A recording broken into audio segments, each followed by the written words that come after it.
ಭಾರತೀಯ ವಾತಾವರಣ ವಿಭಾಗ ಇತ್ತೀಚಿನ ಮುನ್ಸೂಚನೆಯ ಪ್ರಕಾರ ಬೆಂಗಳೂರು, ಮೈಸೂರು, ಕೊಡಗು, ಚಿಕ್ಕಮಗಳೂರು ಮತ್ತು ಹಾಸನ ಸೇರಿದಂತೆ ದಕ್ಷಿಣ ಒಳನಾಡಿನ ಹಲವಾರು ಜಿಲ್ಲೆಗಳಲ್ಲಿ ಮುಂದಿನ ದಿನಗಳಲ್ಲಿ ಗುಡುಗು ಸಹಿತ ಹಗುರದಿಂದ ಮಧ್ಯಮ ಮಳೆಯಾಗುವ ನಿರೀಕ್ಷೆ ಇದೆ. ಮೇ 11 ಮತ್ತು 12ರಂದು ಸಹ ಕರಾವಳಿ ಭಾಗಗಳಲ್ಲಿ ಮಳೆಯ ತೀವ್ರತೆ ಮುಂದುವರಿಯಲಿದ್ದು, ಕೆಲವು ಕಡೆ ಗುಡುಗು ಸಹಿತ ಮಳೆಯಾಗುವ ಸಾಧ್ಯತೆ ಇದೆ. ಮೇ 13ರಿಂದ ಮಳೆಯ ತೀವ್ರತೆ ಸ್ವಲ್ಪ ಇಳಿಕೆಯಾಗುವ ನಿರೀಕ್ಷೆ ಇದ್ರೂ ಮೇ 15ರವರೆಗೆ ಕರಾವಳಿ ಜಿಲ್ಲೆಗಳಲ್ಲಿ ತುಂತುರುದಿಂದ ಸಾಧಾರಣ ಮಳೆಯ ವಾತಾವರಣ ಮುಂದುವರಿಯಬಹುದು ಎಂದು ವರದಿಯಲ್ಲಿ ತಿಳಿಸಲಾಗಿದೆ. ಮೀನುಗಾರರು ಹಾಗೂ ಸಮುದ್ರ ತೀರ ಪ್ರದೇಶದ ಜನರು ಎಚ್ಚರಿಕೆಯಿಂದ ಇರಲು ಇಲಾಖೆ ಸೂಚಿಸಿದೆ.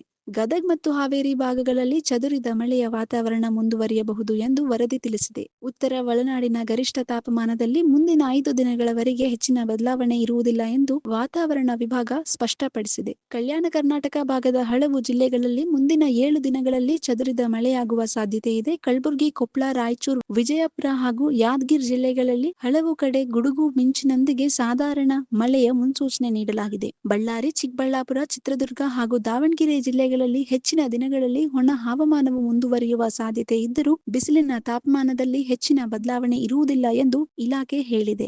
ಈ ವಿಡಿಯೋ ನಿಮಗೆ ಇಷ್ಟವಾದಲ್ಲಿ ಲೈಕ್ ಮಾಡಿ, ಶೇರ್ ಮಾಡಿ, ಸಬ್ಸ್ಕ್ರೈಬ್ ಮಾಡಿ.